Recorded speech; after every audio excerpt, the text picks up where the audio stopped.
The snow crunched beneath Obergefreiter Klaus Zimmermann's boots as he crouched behind the shattered remains of a brick wall.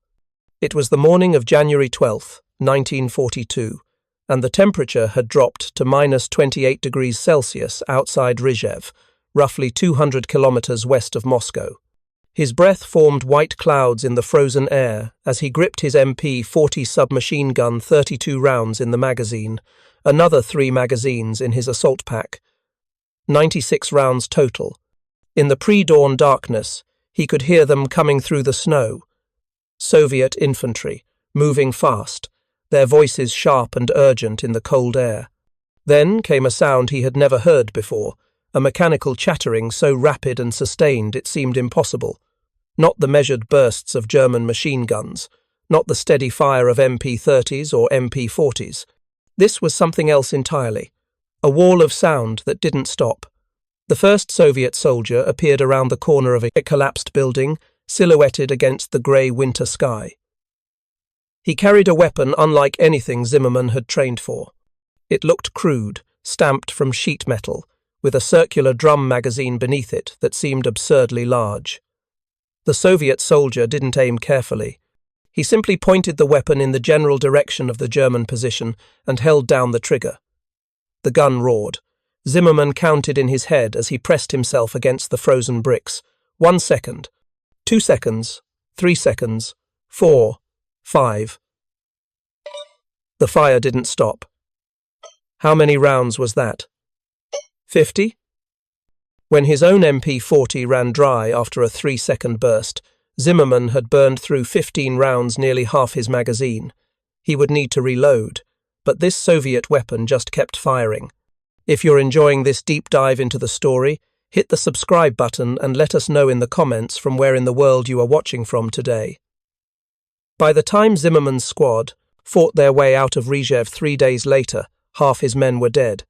They had counted 71 empty shell casings around a single Soviet position, all fired from one weapon before the Soviet soldier had needed to change magazines. 71 rounds. The German MP40 held 32. The psychological mathematics of that disparity would haunt the Wehrmacht for the rest of the war. This is the story of how German confidence in their engineering superiority collided with Soviet industrial pragmatism. It is the story of how a nation that prided itself on precision and advanced design found itself outgunned by an enemy they had dismissed as technologically primitive. And it is the story of how the German attempt to copy and match Soviet firepower revealed fundamental differences in how the two nations approached warfare itself.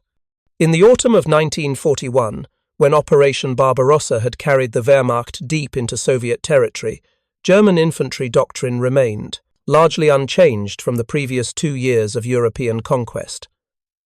The standard German infantry squad consisted of 10 men organized around a single MG-34 or MG-42 machine gun. This weapon, firing the powerful 7.92 by 57mm Mauser cartridge, provided the squad's primary firepower. The squad leader carried an MP40 submachine gun, chambered in 9 by 19mm Parabellum, which offered close-range firepower for room clearing and close combat. The remaining 8 soldiers carried Karabiner 98K bolt-action rifles. This doctrine reflected German military philosophy, concentration of firepower in specialized weapons, with each soldier performing a specific role. The MG-34, or MG-42, was a precision instrument capable of accurate, sustained fire at ranges exceeding 1,000 meters. It required a 2-man team to operate effectively, a gunner and an assistant who carried ammunition and helped change barrels when they overheated. The MP40, by contrast, was a close-quarters weapon. German soldiers were trained to fire it in controlled 2 to 3 round bursts to conserve ammunition and maintain accuracy. A typical German submachine gunner carried the weapon with a 32-round magazine inserted, plus 3 to 5 additional magazines in pouches on his belt or in his assault pack. Total ammunition load, roughly 128 to 192 rounds. The MP40 itself represented what German engineers considered modern submachine gun design in 1940. Developed by Heinrich Vollmer and manufactured primarily by Erma Werke, it utilized stamped steel construction to speed production and reduce costs compared to earlier machined weapons. It weighed 8.75 pounds empty and featured a distinctive folding metal stock that made it ideal for paratroopers and armored vehicle crews. The telescoping bolt design included a pneumatic buffer that slowed the rate of fire to approximately 500 to 550 rounds per minute, a deliberate engineering choice that improved controllability and reduced ammunition consumption. German doctrine emphasized aimed fire and fire discipline. Submachine gunners were trained to acquire targets, fire short bursts, and conserve ammunition for the critical moment. The magazine itself reflected this philosophy. Unlike the Thompson submachine gun's double-column, staggered feed design, the MP40 used a double-column, single-feed magazine. This design was simpler to manufacture but created a characteristic that German soldiers would come to recognize as problematic. The single-feed geometry increased friction as rounds moved upward toward the feed lips, occasionally causing failures to feed, particularly when the magazine was exposed to dirt, sand, or mud. German training manuals explicitly warned soldiers not to use the magazine as a handhold during firing a natural impulse that could cause the magazine lips to flex slightly out of alignment, inducing malfunctions. The proper technique was to grip the magazine housing or the wooden handguard beneath the barrel. By the winter of 1941, approximately 400,000 MP40 submachine guns had been produced. German soldiers who carried them generally considered the weapon reliable and effective within its designed parameters. It was lighter than the Thompson. It was more controllable than the higher firing rate Soviet PPD or Finnish Suomi. It represented German engineering principles: efficiency, controllability, precision. What it was not designed for, however, was a firefight against an enemy who had adopted radically different principles of infantry combat. The Soviet approach to submachine gun design had evolved from the brutal lessons of the Winter War against Finland in 1939 and 1940. Finnish troops, vastly outnumbered by Soviet forces, had inflicted devastating casualties using the Suomi KP-31 submachine gun, a weapon that featured a 71-round drum magazine and a rate of fire approaching 900 rounds per minute. In the dense forests of Karelia, Finnish soldiers armed with these weapons could pour massive volumes of fire into Soviet formations at close range, creating local superiority of firepower that offset Soviet numerical advantages. The psychological impact was profound. Soviet infantry, armed primarily with bolt-action Mosin Nagant rifles, found themselves unable to return effective fire before Finnish soldiers withdrew through the forest. Each bolt cycle open bolt, extract spent case, reload, close bolt, aim took precious seconds, during which Finnish submachine gunners could fire dozens of rounds. The Soviet response was the PP-41, designed by Georgy Shpagin and adopted for Red Army service in 1941. The weapon embodied Soviet design philosophy. It was cheap, simple, and optimized for mass production. The receiver was made from stamped steel. The barrel shroud was a simple cylinder. The stock was rough finished wood. Total production time per weapon, approximately 7 hours, compared to 13 hours for the German MP40. But the most significant feature was the magazine. The standard PP-41 magazine was a 71-round drum, directly copied from the Finnish Suomi design, though modified to use the Soviet 7.62 by 25mm Tokarev cartridge. This cartridge was significantly more powerful than the German 9x19mm Parabellum round, producing higher velocity and better penetration at range. The operational mathematics were stark. A German soldier with an MP40, carrying 5.32-round magazines, had 160 rounds of ammunition. If he fired at the weapon's cyclic rate of 550 rounds per minute in 3-second bursts, the doctrine called for, and controlled fire, each burst consumed approximately 27 rounds. He could sustain approximately 6 bursts before running dry. Reloading required removing the empty magazine, retrieving a fresh magazine from a pouch, inserting it, and chambering around a process that took between 4 and 6 seconds, even for a well-trained soldier under combat stress. A Soviet soldier with a PP-41, carrying a loaded 71-round drum plus 2 additional drums, had 213 rounds. The weapon's cyclic rate was approximately 900 rounds per minute. But Soviet doctrine did not emphasize fire discipline in the German sense. The weapon was designed for suppressive fire, maintaining continuous fire to pin enemy troops while maneuver elements advanced or withdrew. A 5-second burst consumed 75 rounds more ammunition than a German soldier could carry in 2 full MP40 magazines. But with a 71-round drum, a Soviet soldier could sustain that burst without reloading. The psychological effect on German soldiers was immediate and profound. Obergefreiter Zimmermann would later describe it in a letter to his brother, written in February 1942. "They do not shoot like us. They do not aim carefully and fire short bursts. They point their weapons at you, and the sound does not stop. You hear that drum spinning beneath the gun. Click, click, click, click, click as it feeds, and you know they have more rounds in one magazine than you have in your entire load. You empty your magazine trying to suppress them. They are still firing. You reload if you live long enough to reload. They are still firing. It is not a duel between soldiers. It is a wall of fire you cannot match." The German High Command initially dismissed these reports as exaggerations from soldiers demoralized by the harsh winter and the stalled offensive. German doctrine held that controlled aimed fire was superior to spray and pray tactics. A skilled German submachine gunner, firing disciplined bursts, would conserve ammunition, maintain accuracy, and survive longer in sustained combat than a Soviet soldier who emptied his magazine in wild bursts. This logic was sound in theory. It was based on the assumption that combat occurred at ranges where accuracy mattered, in situations where ammunition resupply was reliable, and under conditions where German soldiers had time to aim, fire, and reload in tactical positions.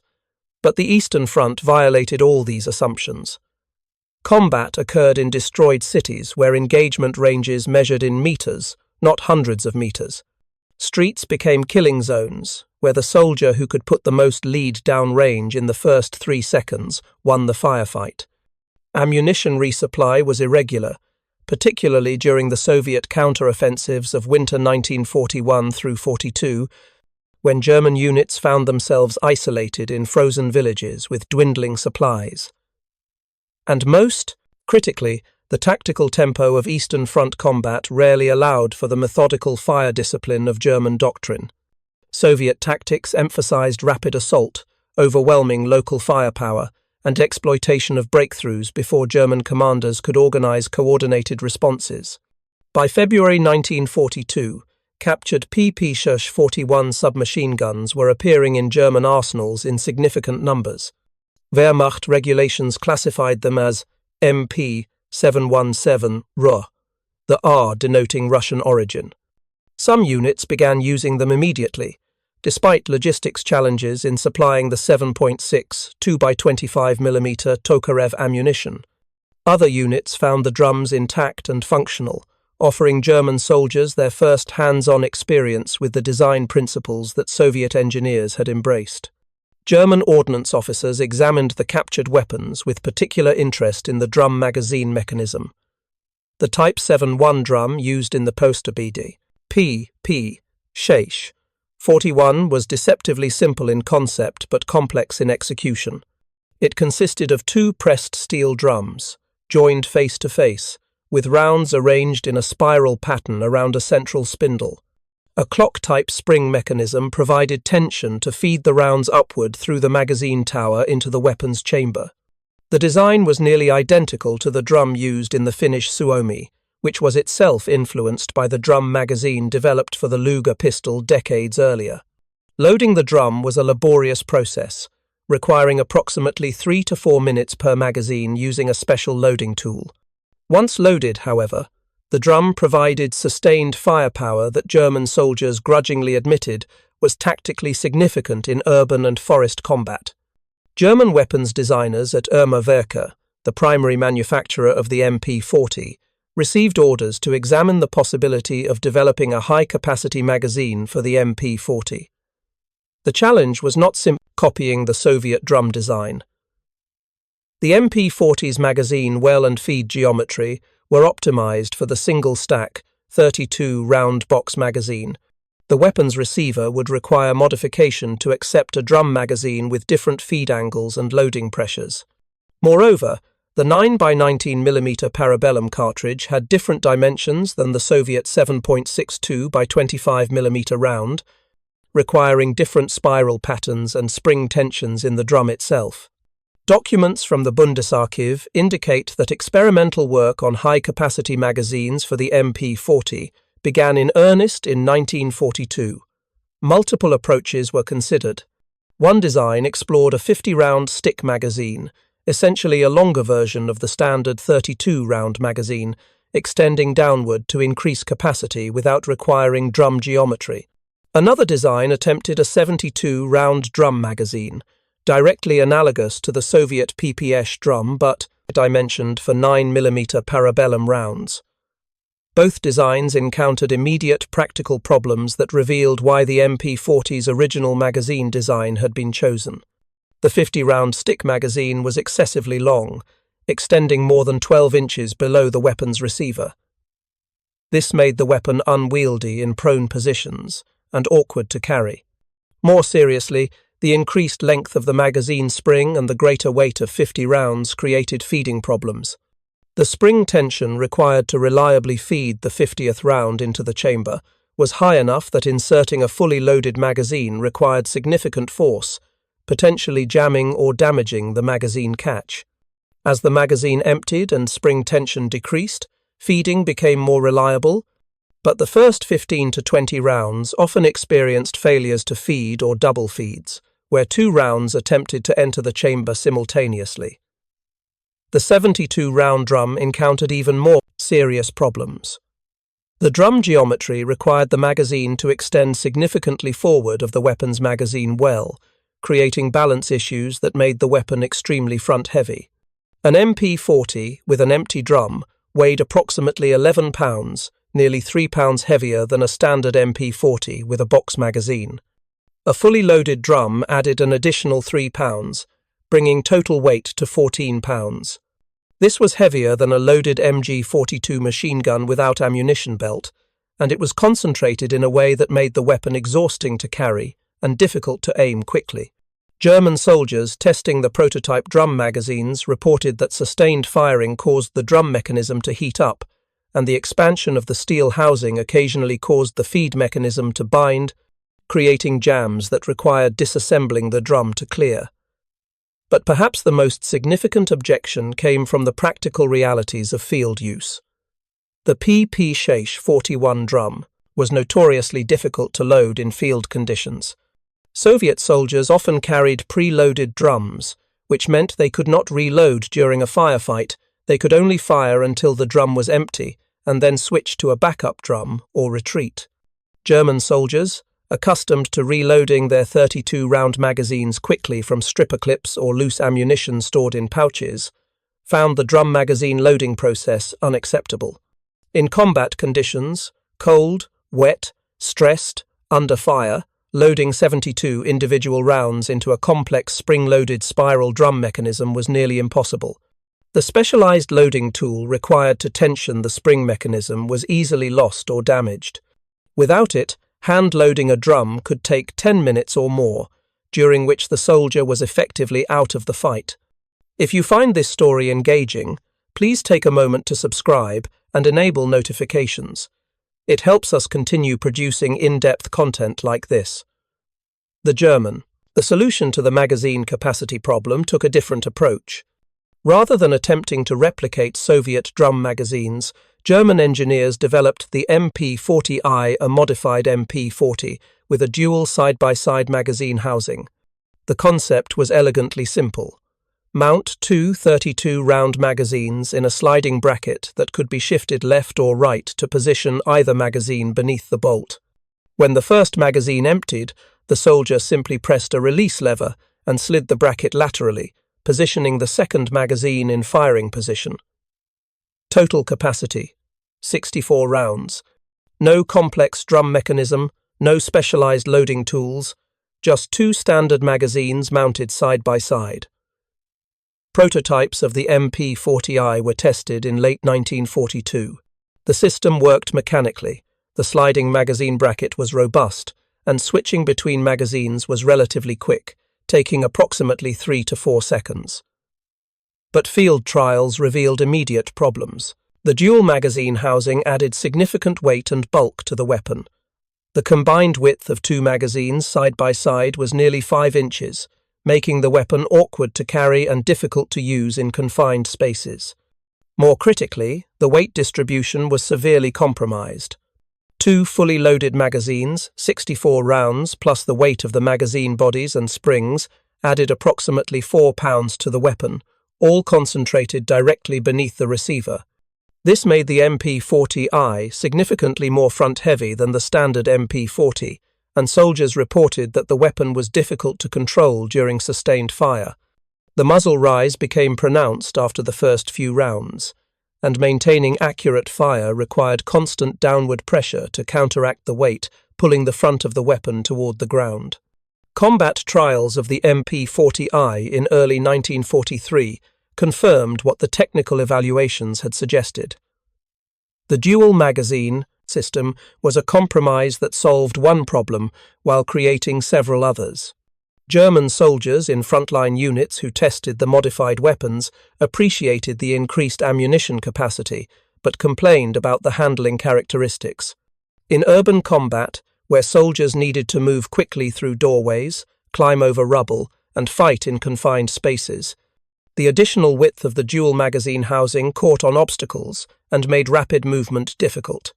In defensive positions, where soldiers needed to fire from prone or from behind cover, the protruding magazines made it awkward to position the weapon correctly. And in winter conditions, which dominated much of the Eastern Front combat from October through April, the exposed magazine mechanism collected snow and ice, increasing the likelihood of feeding malfunctions. Production of the MP40I was limited to approximately 10,000 units, manufactured between late 1942 and mid-1943. The weapons were issued primarily to Waffen-SS units and to specialized troops expected to operate in particularly intense close combat situations. But the distribution was never widespread, and by late 1943, production had effectively ceased. The German military bureaucracy had made its assessment. The dual magazine system was an interesting experiment, but it did not represent a viable solution to the fundamental problem of matching Soviet firepower. What German ordnance officers and combat soldiers were beginning to realize, though military doctrine was slow to acknowledge it, was that the magazine capacity issue was a symptom of a deeper philosophical difference between German and Soviet approaches to infantry combat. The German military had developed its doctrine in an era when ammunition was expensive, logistics were constrained, and military training emphasized marksmanship and fire discipline. A well-trained German soldier was expected to make every round count. The MP40's 32-round magazine reflected this philosophy. It provided sufficient ammunition for several aimed bursts in a typical engagement, after which the soldier would take cover, assess the situation, and reload deliberately. This approach worked well in the mobile warfare of the Western campaigns in 1940 and 1941, where German units advanced rapidly against French and British forces that were attempting to conduct orderly retreats or establish defensive lines. The Eastern Front was different. Soviet doctrine emphasized mass and momentum over precision. A Soviet infantry platoon might include 15 to 20 soldiers armed with PP-6 41 submachine guns, compared to a German platoon where perhaps 3 to 5 soldiers carried submachine guns and the rest carried rifles. When a Soviet platoon assaulted a position, they advanced firing continuously, creating a wall of suppressive fire that pinned German defenders and prevented them from returning effective aimed fire. The individual accuracy of Soviet submachine gunners was often poor by German standards. Soviet training emphasized volume of fire over marksmanship, but in the aggregate, the psychological and tactical effect was devastating. German defenders in fortified positions found themselves unable to effectively engage attackers who were continuously firing while advancing. By the time a German soldier had fired a 3-round burst, taken cover to assess his target, and prepared for a second burst, the Soviet attackers had already fired 50 to 60 rounds collectively and advanced another 10 meters. The mathematical reality was stark. A Soviet rifle company with 150 men, of whom 60 were armed with PP41 submachine guns, could deliver approximately 4,260 rounds in a sustained 30-second assault, assuming each submachine gunner fired one complete 71-round drum. A comparable German company with 150 men, of whom perhaps 15 carried MP40 submachine guns, could deliver approximately 480 rounds in the same period if each submachine gunner fired all 32 rounds from his magazine. The disparity was nearly 9-to-1 in terms of raw firepower. Even accounting for the fact that much of the Soviet fire was inaccurate and poorly aimed, the suppressive effect was overwhelming. German soldiers reported that during Soviet assaults, it was often impossible to lift one's head above cover without being hit. The density of fire was such that attempting to return accurate aimed shots was suicidal. German casualties from submachine gun fire increased dramatically through 1942 and 1943. Medical reports from field hospitals documented wounds consistent with multiple hits from pistol-caliber ammunition. Soviet troops firing on full automatic at close range were hitting targets multiple times rather than achieving one-shot stops. This created a different wounding pattern than rifle fire, where a single well-aimed shot typically incapacitated a target. German soldiers hit by Soviet submachine gun fire often sustained 3 to 5 wounds in rapid succession, increasing mortality rates and placing greater strain on medical evacuation systems. By mid-1943, the German General Staff was forced to acknowledge that the MP40, while an effective weapon within its design parameters, it was inadequate for the conditions of Eastern Front combat. But rather than attempt to develop an improved submachine gun, German resources were diverted to a different solution. The Sturmgewehr 44, an assault rifle chambered in the new 7.92 by 33 mm Kurz intermediate cartridge. This weapon represented a different philosophical approach, combining the range and accuracy of a rifle with the high rate of fire of a submachine gun. The SMG could fire on full automatic at approximately 550 rounds per minute, comparable to the MP40, but with an effective range exceeding 300 meters compared to the MP40's 50 to 100 meter effective range. The standard magazine held 30 rounds fewer than the PP41 71-round drum, but more than most rifle magazines and comparable to the Thompson's 30-round box magazine that American forces had adopted by 1942. The SMG was revolutionary, and it would influence assault rifle design for decades after the war. But it did not solve the immediate problem facing German infantry in 1943 and 1944. Production of the SMG began in significant numbers only in mid-1944, by which time the Wehrmacht was fighting a defensive war on multiple fronts with dwindling resources. Total production reached approximately 450,000 units by war's end in May 1945, impressive for an advanced weapon introduced so late in the war, but nowhere near sufficient to re-equip the millions of German soldiers still carrying Karabiner 98K bolt-action rifles. Meanwhile, Soviet production of the PP41 continued at staggering rates. By the end of 1942, approximately 1.5 million PP41s had been manufactured. By the end of 1943, the total exceeded 3 million. By war's end in 1945, approximately 6 million PP41 submachine guns had been produced, more than 5 times the total number of MP40 submachine guns manufactured by Germany during the entire war. This production disparity reflected the different industrial and strategic situations of the two nations. Soviet factories, evacuated east of the Urals after the German invasion, were optimized for mass production of simple, robust weapons. The PP-41, with its stamped steel receiver and minimal machining requirements, was ideal for this production model. A Soviet factory could produce 10 PP-41s in the time it took to manufacture 6 MP40s, and Soviet industrial capacity, bolstered by Lend-Lease machine tools and raw materials from Britain and the United States, far exceeded Germany's capacity by 1943. German soldiers on the Eastern Front adapted to this disparity in various ways. Many routinely picked up captured PP-41 submachine guns and used them in preference to their issued weapons, despite the logistics challenges of obtaining Soviet ammunition. By mid-1943, the Wehrmacht had established conversion programs to rechamber captured PP-41s for 9x19mm parabellum ammunition, the standard German submachine gun cartridge. These converted weapons, designated MP41 raw, featured modified barrels and magazine adapters that allowed them to use standard MP40 magazines. The conversion reduced the PPS's cyclic rate slightly from approximately 900 rounds per minute to 750 rounds per minute. But it made the weapons logistically practical for German units. Thousands of these conversions were performed at German ordnance depots between 1943 and 1945.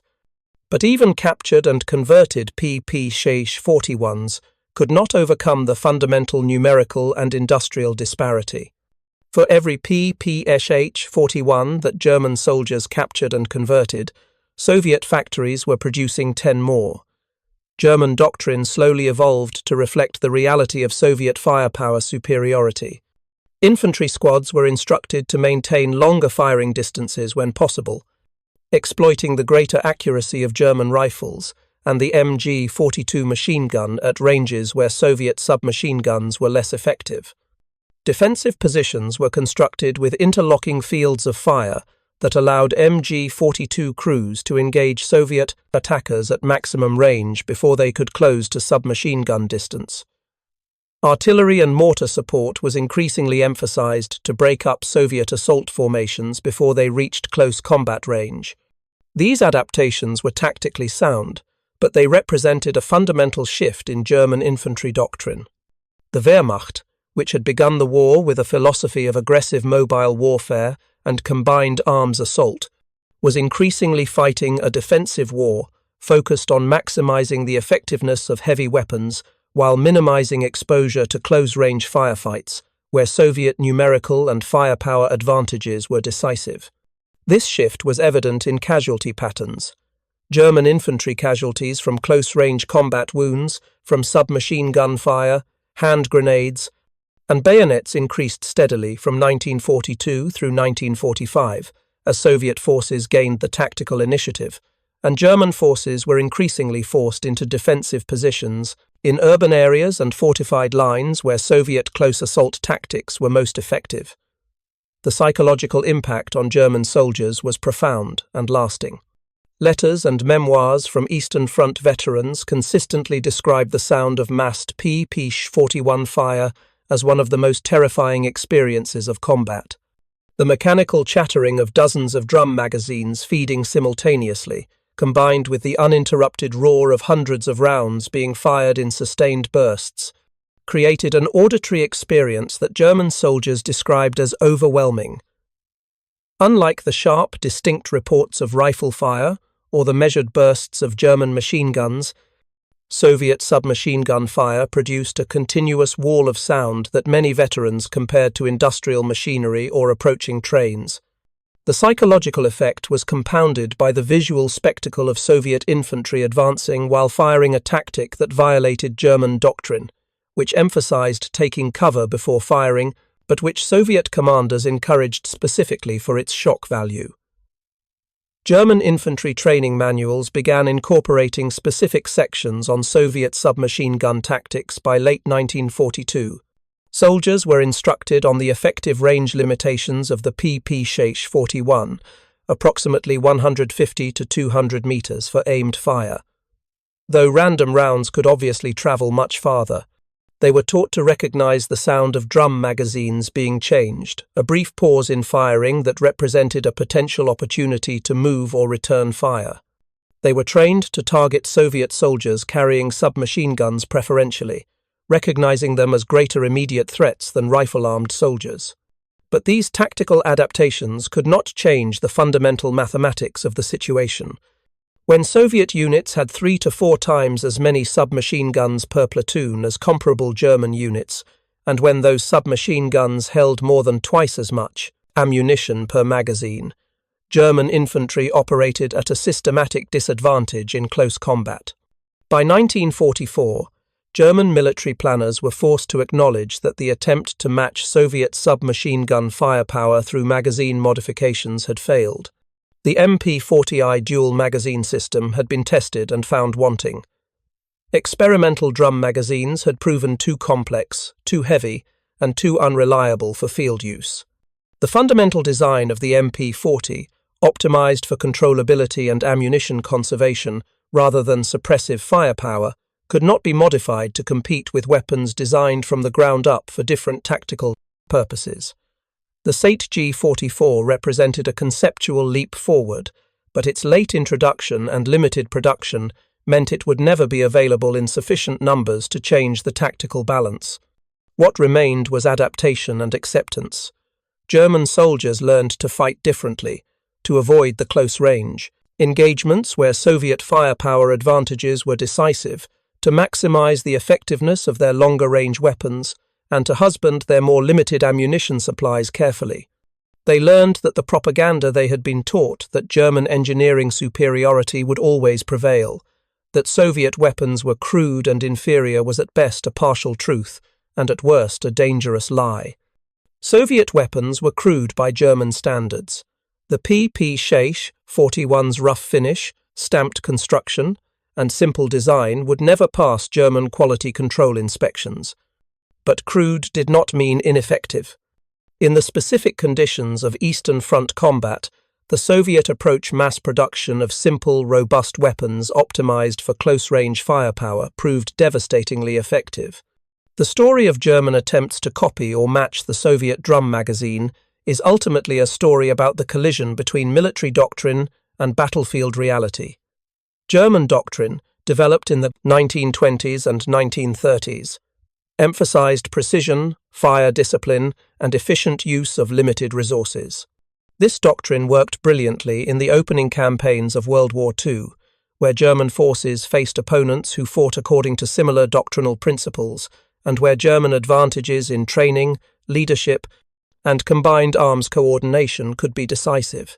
But the Eastern Front presented a different kind of war, a war of attrition, of mass, of industrial production capacity, and of tactical approaches that prioritized overwhelming firepower over individual marksmanship. In that war, the German attempt to maintain their doctrinal principles while matching Soviet capabilities proved impossible. The broader implications of this story extend beyond the technical details of magazine design or the tactical specifics of Eastern Front combat. What the German experience with the PP-41 revealed was a fundamental misunderstanding about the nature of technological superiority in modern warfare. German military culture had long prided itself on precision engineering and technical sophistication. German weapons were generally more accurate, more carefully manufactured, and more technologically advanced than their Soviet counterparts.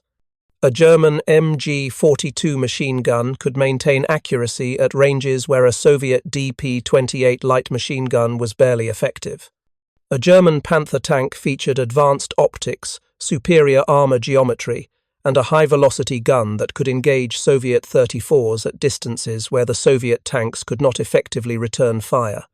German military leadership assumed that this technological edge would translate into battlefield superiority. But technology exists within a context of industrial capacity, logistics, doctrine, and the specific conditions of combat. The PP-41 was technologically simpler than the MP40, there is no question about that. Its construction was cruder, its finish was rougher, and its engineering was less sophisticated. but it was designed to be produced in massive quantities by semi-skilled workers in factories with limited machining capacity. It was designed to be robust enough to function in mud, snow, and extreme cold with minimal maintenance. And most critically, it was designed for a tactical doctrine that emphasized overwhelming local firepower and aggressive assault rather than careful fire discipline and ammunition conservation. In the specific context of Eastern Front combat, close-range urban fighting, forest combat, winter conditions, and Soviet numerical superiority, the simpler, cruder Soviet weapon proved more effective than the sophisticated German design. This realization came slowly and painfully to German military leadership. Throughout 1942 and 1943, German after-action reports consistently noted Soviet firepower superiority in close combat, but these reports were often accompanied by recommendations to improve German fire discipline, enhance combined arms coordination, or increase the allocation of MG42 machine guns to frontline units. The underlying assumption was that the problem could be solved through better application of existing doctrine. It took the sustained attritional combat of 1943 and 1944, the battles of Kursk, the defense of Ukraine, the fighting retreat through Belarus and Poland to force a broader recognition that Soviet tactical approaches, supported by massive industrial production, had created conditions where German technological advantages were insufficient. By 1945, the Eastern Front had become a grinding war of attrition that Germany could not win. Soviet forces had numerical superiority in every category: more soldiers, more tanks, more aircraft, more artillery, and vastly more submachine guns. German forces, retreating toward Berlin, fought with whatever weapons they could obtain. Captured Soviet weapons were common. The SMG 44, when available, was prized for its combination of firepower and range. But many German soldiers entered the final battles of the war, still carrying Karabiner 98K bolt-action rifles designed before the First World War. Facing Soviet troops armed with PP 41s manufactured just weeks earlier in factories that operated around the clock, Obergefreiter Klaus Zimmermann survived the war. His last action on the Eastern Front came in January 1945, during the Soviet Vistula-Oder offensive that would carry Red Army forces from Poland to the outskirts of Berlin in less than 3 weeks. His unit, reduced to 23 men from its original strength of 140, defended a village outside Warsaw for 18 hours before being overrun. Zimmermann was one of 7 men who escaped the encirclement. In his possession, when he surrendered to American forces in April 1945, were 2 items: his soldier's paybook and a Soviet PP 41 submachine gun with 3 loaded drum magazines. He had abandoned his issued MP40 2 months earlier, preferring the captured Soviet weapon despite its weight and the challenges of obtaining ammunition. After the war, Zimmermann returned to his home in Bavaria and rarely spoke about his experiences. But in a recorded interview conducted in 1978 for a regional archive project, he reflected on the lessons of the Eastern Front. "We were taught that our weapons were the best in the world," he said, "that German engineering was superior, that our training and discipline would overcome any enemy. And in some ways, that was true. Our machine guns were better. Our tanks were better. Our soldiers were better trained.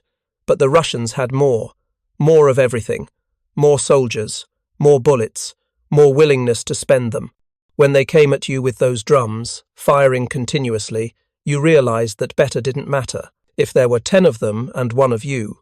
Better didn't matter if they could fire 70 rounds without reloading and you had 32. We spent the war trying to match them, trying to copy their drums, trying to increase our firepower. But we never could. They always had more. In the end, that was all that mattered." The technical legacy of the German attempts to develop high-capacity magazines for the MP40 influenced post-war weapons design in subtle ways. The dual magazine concept explored in the MP40 would reappear decades later, in various forms: jungle-clipped magazines taped together, commercial dual magazine clamps, and ultimately more sophisticated quick-change magazine systems. but the broader lesson that magazine capacity must be balanced against weapon weight, handling characteristics, and logistical realities became a fundamental principle in submachine gun and assault rifle design. The PP-41's drum magazine, despite its impressive capacity, fell out of favor even in Soviet service. By 1943, the Red Army was transitioning to 35-round box magazines for the PPS, and the subsequent PPS-43 submachine gun used only box magazines. The drums had proven too slow to reload, too heavy, and too prone to malfunction in field conditions. Soviet military planners concluded that the tactical advantage of sustained fire was less significant than the practical disadvantages of the drum design. The convergent evolution in submachine gun design after World War II reflected these lessons.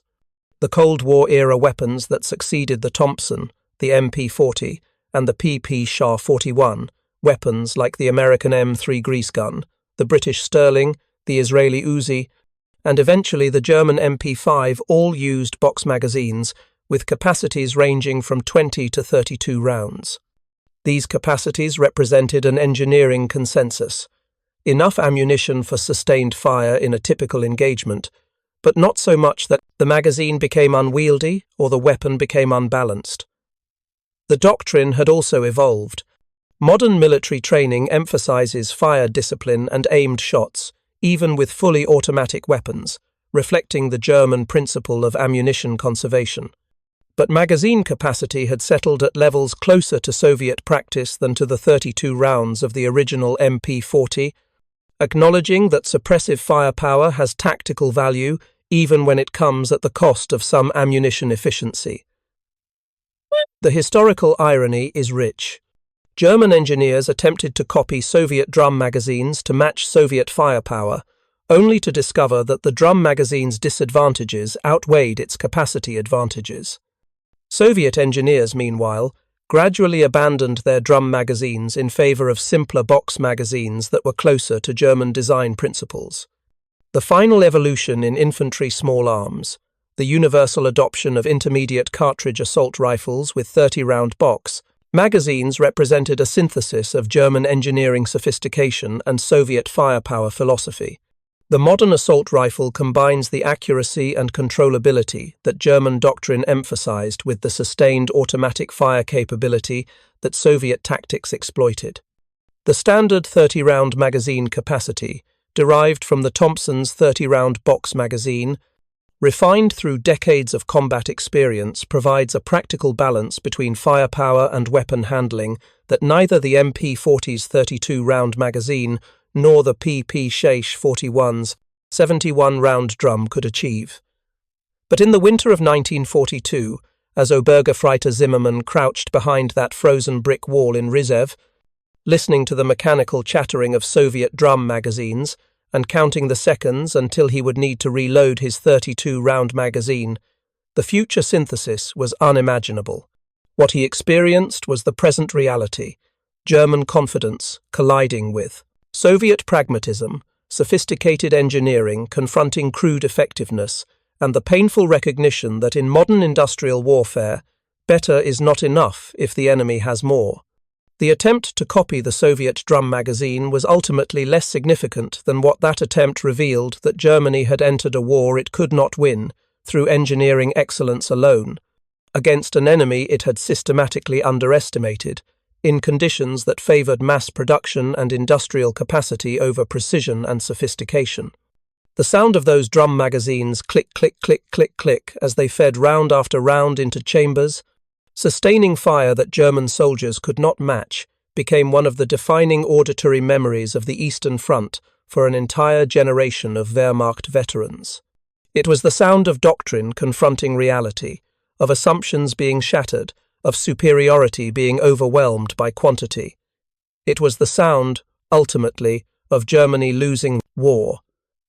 The story of the MP40 and the PP-41 is not simply a tale of two weapons or two magazine designs. It is a story about how nations approach warfare, how military doctrine shapes technological development, and how the assumptions built into weapons design reveal deeper assumptions about the nature of combat itself. The Germans designed a weapon for soldiers who would aim carefully and fire precisely, conserving ammunition and making every shot count. The Soviets designed a weapon for soldiers who would advance firing continuously, using overwhelming firepower to suppress the enemy and create opportunities for maneuver. Neither approach was wrong in absolute terms, but on the Eastern Front, under the specific conditions of that war, the Soviet approach proved more effective. The German attempt to match it through magazine modification failed because the problem was not really about magazines. It was about industrial capacity, tactical doctrine, and the fundamental question of what submachine guns were for.